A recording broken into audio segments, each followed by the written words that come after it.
ሰሜን ኮሪያ ሲባል ይህ ሰው ከአእምሯችን መስኮት ይደቀናል። መሪዋ ኪም ጆንግ ኡን። ኪም ጆንግ ኡን ሲባል አምባገነንነት፣ ጭካኔ፣ ደፋርነትና ለአሜሪካ አልንበረከክም ያለ ቁርጠኝነት ከአእምሯችን ብቅ ይላል። ይህ ሰው ላለፉት 14 ዓመታት ሰሜን ኮሪያን ሲመራ ወንድሙን ጨምሮ በዙሪያው ያሉትን ለዙፋኑ የሚያሰጉትን ቤተሰቦችን እንዳስገደለ የአደባባይ ምስጢር ቢሆንም እሱና ሀገሩ ሰሜን ኮሪያ በአንዲት ሴት ግን አይደራደሩም። እሷም በኪም ጆንግ ኡንና በሰሜን ኮሪያ አትደራደርም። ሴትየዋ ፍርሃት አታውቅም። የዓለም ሀገራት የሚንቀጠቀጡላትን አሜሪካ ታዝረቀርጣለች። የኪም ጆንግ ኡን ስልጣን ላይ አይናቸውን የተከሉ ሰዎችን በጫጭቃ ትጥላለች። የሀገሪቱ ባለሥልጣናት ከኪም ጆንግ ኡን በላይ ይፈሯታል። ለጥፋታቸው ምሕረት የላትም። ለስህተታቸው ሕይወት ታስከፍላቸዋለች። አንድን ነገር ከተናገረች በዚያው ፍጥነት አድርገዋለች። የሰሜን ኮሪያ ኃያል እንስት፣ የኪም ጆንግ ኡን ዘዋሪ፣ የሀገሪቱ እያንዳንዷ ፖለቲካዊ እንቅስቃሴዎች ቀማሪ ማስተር ማይንድ፣ ቀጠን ያለ ተክለ ሰውነት፣ ግዙፍ ግርማ፣ ሴታሴት መልክ፣ ወንዳ ወንድ ተጽዕኖና ቆራጥነት። በምስጢራዊነት በምትታወቀው ሰሜን ኮሪያ ውስጥ እሷም ምስጢራዊ ነች። ከዓለም ጉልበታም ኃያልና አደገኛ ሴቶች ቀዳሚዋ ሳትሆን አትቀርም። ከእሷ ጋር እልህ መጋባት አያዋጣም፣ ምክንያቱም መጨረሻ አያምርምና ነው። ሰሜን ኮሪያ ምንጊዜም በማስፈራት የተመሠረተ አምባገነን መንግሥት ቀዳሚ ታሪኳ ሆኖ የቆየ ቢሆንም ይህች ሴት ግን የአምባገነንነት ፍጽምና ላይ አድርሳታለች። ከወንድሟ በተለየ ሁኔታ ማስፈራራት ብቻ ሳይሆን የዛተችውን ለመከወን ቆራጥ ስለንቦና፣ ጨካኝ ልብ፣ የልብ ወለድ ገጸ ባህሪ እንጂ የጋዶ ዓለም እንስት የማትመስል ቀጫጫ ግን ኃያል፣ የሰሜን ኮሪያ ሕዝቦችም ሆነ ጠላት ሀገራት እንደ ኒኩሌር የሚፈሯት ምሕረት አልባ እንስት፣ የኪም ጆንግ ኡን ታናሽ እህት ኪም ዮጁንግ። ሰሜን ኮሪያና ደቡብ ኮሪያ ለዓመታት የዘለቀውን መቃቃር ለመሻር በ2018 በኬሶንግ በምትባል ከደቡብ ኮሪያ ድንበር አቅራቢያ በምትገኘው የሰሜን ኮሪያ ከተማ የጋራ ጽሕፈት ቤት አቋቋሙ። ይሁን እንጂ በ2020 ውጥረቱ እንደገና ተባባሰ። ምክንያቱም የደቡብ ኮሪያ አክቲቪስቶች ወደ ጽሕፈት ቤቱ በራሪ ወረቀቶችን ላኩ። ወረቀቶቹም የሰሜን ኮሪያን ውስጣዊ ሰላምና ፕሮፓጋንዳ የምትቆጣጠረዋን ቀጭኗን ሴት እጅግ አስቆጡ። ምክንያቱም በበራሪ ወረቀቶቹ ላይ የሰፈሩት ጽሑፎች የሰሜን ኮሪያን አምባገነን መንግሥት ከሰብአዊ መብት ጥሰትና ጭቆና አንጻር የሚተች ነበርና ቀጭኗ ሴት አራስ ነብር ሆነችና ስለ ጽሕፈት ቤቱ በሚዲያ ወጥታ በቅርቡ አለች። በቅርቡ በአሳዛኝ ሁኔታ ወደ ፍርስራሽነት ይቀየራል ከማለቷ ከመቅጽበት አንድ ነገር ተሰማ። ጽሕፈት ቤቱ በታላቅ ፍንዳታ ወደ አመድነት ተቀይሯል። ሴትዮዋ ከአንደበቷ በሚወጣው የቃል ፍጥነት እኩል እጆቿ ለድርጊት ያላቸው ፍጥነት ትንግርታዊ ነው። ይህች ሴት ይህን ለመፈጸም የወንድሟን ፈቃድ መጠየቅ አልነበረባትምና በብርቱ ክንዷ የደቡብና የሰሜን ኮሪያ ስስ የግንኙነት ገመድ ዳግም ስትበጥሰው እሰየው እንጂ እንዴት ብሎ ሊጠይቃት የደፈረ አለመኖሩ ሴትየዋ እንደሚታሰበው የዋዛ እንዳልሆነች የመጀመሪያው ዓለም አቀፍ ማሳያ ሆነ። ፍንዳታው ዛቻ ብቻ ሳይሆን ሰሜን ኮሪያ ሰላማዊ ድርድሮችን ትታ ወደ ጥብቅ አቋም እየተመለሰች መሆኗን የሚያሳይ የተሰላ መልእክት ለዓለም አቀፍ ማኅበረሰብ፣ ለደቡብ ኮሪያ እንዲሁም በሰሜን ኮሪያ ውስጥ ሆነው ሥልጣኗን ለመጠራጠር ለሚደፍሩ ሰዎች የተላለፈ ማስጠንቀቂያ። ኪም ዮጆንግ ዝም ብላ ከበስተጀርባ የምትሠራ ቀጭን ሴት ሳትሆን ክንደ ብርቱ፣ ፈላጭ ቆራጭ፣ ከወንድሟ የባሰች መሆኗን አሳይታለች። ታዲያ ምሕረት አልባ ነች ስንል ግነት አይደለም። በእሷ ፊት በዛቻ የሚታለፍ ስህተት የለም። በሰሜን ኮሪያ የመንግሥት ሥርዓት ውስጥ ለመሪዋና ለቤተሰቡ በፍጹም ፍቅር፣ ፍራቻና አክብሮት ማገልገል አማራጭ አይደለም፣ ግዴታ እንጂ። ታዲያ ባለሥልጣናት ጥቂት ታማኝነት ያጎደሉ ሲመስል እሷ በምትጠብቀው ልክ መስራት ሲሳናቸው ከጥቂት ቀናት በኋላ ባለሥልጣናቱ የት እንደገቡ ይታጣል።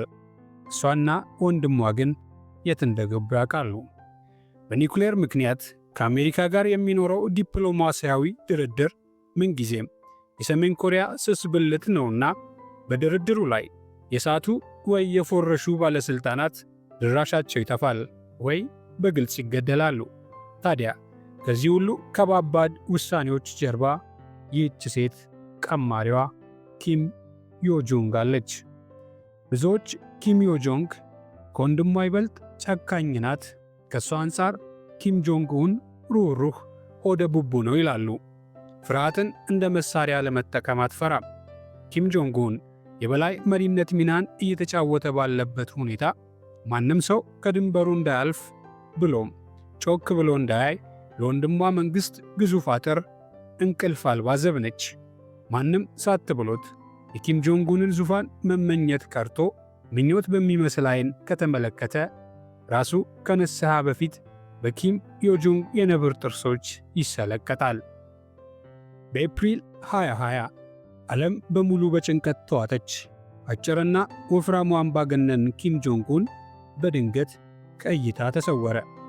በኃይለ ቃል የሚታጀበው ደፋሩ ሰው አንዳች ንግግርም ሆነ መግለጫ ሳያደርግ ሰነባበተ። የተለያዩ መላምቶች እየተበራከቱ አንዳንዶች በልብ ሕመም በአሳሳቢ ሁኔታ ላይ እንደሚገኝ፣ ሌሎች ኮማ ውስጥ እንደገባ ባሰ ሲልም ሰውየው ሞቷል እየተባለ ዓለም እየገመተች ባለችበት ወቅት ቀጭኗ ሴትዮ ወደፊት መጣችና መግለጫዎችን አወጣች። ፖለቲካዊ እንቅስቃሴዎችን አደረገች። አልፎ ተርፎም ከባባድ ቃላቶችን ዛተች። ይህን የሚያደርገው ኪም ጆንግ ኡን ብቻ ነበርና አንዳንዶች በተዘጉ በሮች ውስጥ ስልጣኑን ቀድማ እንደተረከበች ማመን ሲጀምሩ በድንገት የተሰወረው ኪም ጆንግ ኡን ብቅ አለ። ትልቁ ጥያቄ ኪም ጆንግ ኡን በሌለበት ወቅት ከመጋረጃ ጀርባ ምን ተከሰተ? በውስጥ የስልጣን ሽኩቻ ነበር? ኪም ዮጆንግ ስልጣኑን ለመረከብ እየተዘጋጀች ነበር? ወይስ እርሱ በሌለበት ጊዜ ሰሜን ኮሪያ ለጊዜው ገዝታ ይሆን? እነዚህን በእርግጠኝነት ከነሱ ውጪ የሚመልስ ባይኖርም አንድ ነገር ግልጽ ነበር። ኪም ዮጆንግ የወንድሟ ታማኝ እህት ብቻ ሳትሆን እሷ ከባድ ፖለቲከኛ፣ ለዙፋኑ እምቅ ወራሽ የሆነች፣ የሥልጣን ሽኩቻዎች በድብቅ በሚፈተፈቱባት አገር ውስጥ በጣም አደገኛ ሴት በመሆን ቦታዋን አስከብራ የያዘች ኃያል ሴት። በ2018 እና 19 ዶናልድ ትራምፕና ኪም ጆንግ ኡን ሲገናኙ የሁለቱ መሪዎች ፈገግታ መጨባበጥና ትራምፕ የፍቅር ደብዳቤዎች ላቭ ሌተርስ ያሉትን ሲለዋወጡ ዓለም ተመልክቷል። ነገር ግን ከትዕይንቱ ጀርባ ኪም ዮጆንግ ገመዱን እየሳበች ነበር። ብዙ ሰዎች ኪም ጆንግ ኡንን የሰሜን ኮሪያ ዲፕሎማሲ ፊተኛ አድርገው ቢመለከቱም የማይደራደሩባቸውን ዝርዝሮች በአግባቡ የተቆጣጠረችው ይህች ሴት ነበረች። በእያንዳንዱ ዋና ስብሰባ ላይ ሁል ጊዜም ከወንድሟ ጎን በመሆን በንስር ዓይን እየተመለከተች በጆሮ ምክር ሹክ እያለችውና ሰሜን ኮሪያ ትርክቱን መቆጣጠሯን እያረጋገጠች ነበር። ትራምፕ ከኪም ጆንግ ኡን ጋር በደብዳቤዎቻቸው አማካኝነት እንደተዋደዱ በይፋ በተናገሩ ጊዜ እነዚያን መልእክቶች በማርቀቅና መቆጣጠር ላይ የነበረችው ኪም ዮጆንግ እንደሆነች ጥቂቶች ተረድተዋል። የወንድሟን ምስል ለሕዝባቸው ብቻ ሳይሆን ለዓለም መሪዎችም ጭምር በመቅረጽ የፒዮንግያንግን ፕሮፓጋንዳ የመምራት ኃላፊነት ነበራት። አደገኛዋ ሴት በዲፕሎማሲው ውስጥ ትልቅ ሚና ስትጫወት ኃይለኝነቷ እንደተገለጠ ነው። የደቡብ ኮሪያ መሪዎች እጇን እየጨበጡ እንኳን አሾፈችባቸው። በውይይት ጊዜ እንኳን የሰሜን ኮሪያ ዛቻዎች መቀጠላቸውን ታስረግጣለች። ድርድሩ ሲፈርስ ደግሞ የኃይለ ቃል ንግግሮችን በአሜሪካና በደቡብ ኮሪያ ላይ ለመልቀቅ የመጀመሪያዋ ነች። ታዲያ ትራምፕ ከሥልጣን ሲወርዱና ዲፕሎማሲው ሲደበዝዝ ኪም ዮጆንግ አልጠፋችም። ይልቅስ ቀጥተኛ ዛቻ በመሰንዘር ለወታደራዊ እርምጃ በመግፋትና የሰሜን ኮሪያ አስፈጻሚ በመሆን ዝናዋን አጠናክራ ብቅ አለች። ስለዚህ ዓለም በትራምፕና በኪም ጆንግ ኡን መካከል ባለው እንግዳ ወዳጅነት ላይ ትኩረት ሲያደርግ የሁናቴው ቀማሪና ማስተርማይንድ ኪም ዮ ጆንግ ነች ይባላል።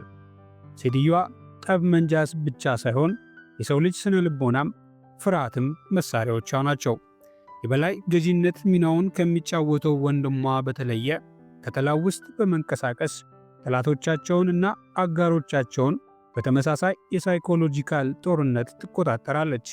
ቃላቶቿ ብቻ በደቡብ ኮሪያ ውስጥ ድንጋጤን ይፈጥራሉ።